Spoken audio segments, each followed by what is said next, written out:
Good evening. My name is Jim Oliver, and by the time you see this, I will be getting my state pension.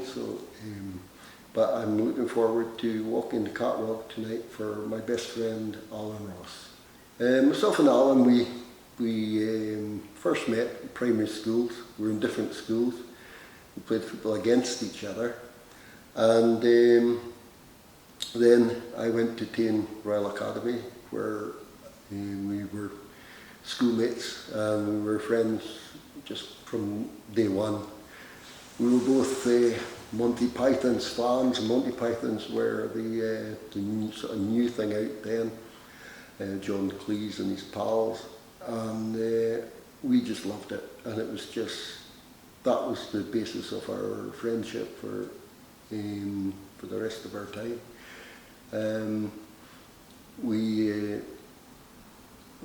We didn't live in each other's pockets. Once I left school, I went away, but whenever I come home, it was as if I'd seen him the day before.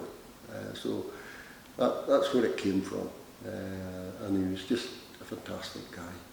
Alan was an absolute born entertainer, and he could walk into a room and he might not know anyone, but within about 10-15 minutes, he was in charge of the room. He could make anyone laugh. One occasion, a perfect occasion for him to not know anyone was we had a golf holiday organised, myself and 7 lads from Inverness, and one lad had to pull out, and they were asking if anyone could join us, so I suggested Alan, phoned him, and he said, "Oh, I'll have to check with my financial advisor, Liz, his wife." And he phoned back within an hour, says, "Yes, I'm up for it." The first time he met the guys was when we got to the airport, and within 24 hours they were all saying to me, "Whenever we go on holiday again, he is definitely coming with us." He was fantastic. He makes anyone laugh. In fact, the following year I wasn't able to go, but they still took him with them. So I got binned and he was kept on. So that's the measure of the guy. Probably the funniest moment I had with him, and we had hundreds, but I had made some homemade cider, and I put an extra spoon of yeast in, thinking, "Oh, that'll make it stronger." What it did do was made it an awful lot more volatile and bubbly, and one of the bottles actually blew up.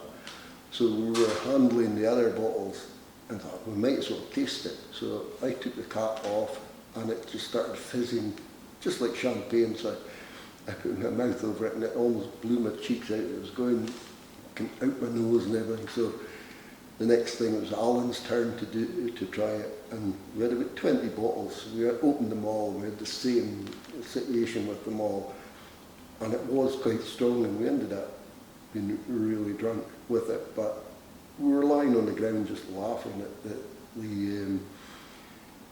these bottles exploding, and we actually tried to take my motorbike into Tain after that, but thankfully we didn't realise that the petrol was switched off, so we couldn't get it going. So thank goodness for that. When I first heard about Alan's problem, I'd been speaking to him the Thursday evening, and we had our usual madcap introductions through Monty Python's, and it usually started with whoever called, the other person would say hello, and you'd come in with, "Is this the right room for an argument?" And the person would come back with, "I've told you once." And then we'd go through the whole thing. "No, you didn't. Yes, I did. Yes, I did." The argument, you need to look it up on Monty Python's, the argument sketch. So we go through that, and then we split that away, and then that call finished. And then I was up at my mother and father's on the Sunday, and my niece's a friend who knew Alan very well says, "Well, that's terrible news about Alan, eh?" Well, what do you mean? He says, "Well, haven't you heard?" I said, "No, I don't know what you're on about." He says, "Well, he's been diagnosed with cancer." And the first emotion I had was actually rage. Why had he not told me? I couldn't believe he didn't tell me, and I actually didn't want to speak about it for the rest of the time we were there. And then all the way home to Inverness, and then I got a chance to go and phone him, and the phone call went the same way as it usually goes with the Monty Python stuff. And then got to the end of that, and I said to him, "Are you okay?" And he went, "Not really." And my reaction was, "Why the F didn't you tell me on Thursday when we were speaking?"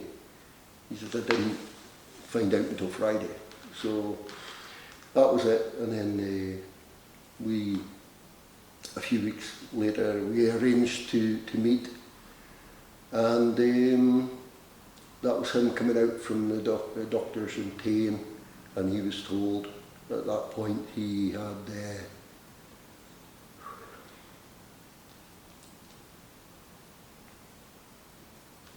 12 to 15 months. And two grown men hugging each other and crying in the middle of the street. And we both sort of broke away from each other. No, we can't have this. This is terrible. And it was, we were having a laugh. We were laughing. We were crying. And that's when he told me. And then I had to go and drive up to Wick in a van.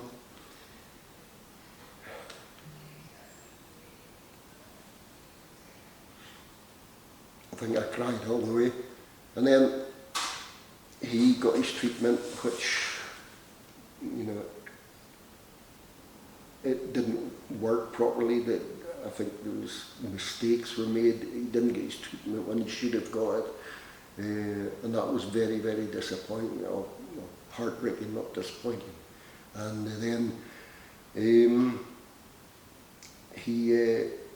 I was going away on holiday, so I went to see him before I went away on holiday, and I said, "I'll look forward to seeing you when I come back." And I never seen him again. And he only got 7 months. And that's why I'm doing so much tonight, putting myself out here as a male model. To be honest, it's been a long time coming. Look at me, but I spoke to his wife, Liz, and asked for her permission, and we all agreed that Alan would be laughing his, not like to say, breasts off. He'd be laughing his breasts off at the fact of me being a male model. I think not just Alan, but everyone. So I'm doing it for him, and I just hope I make him proud.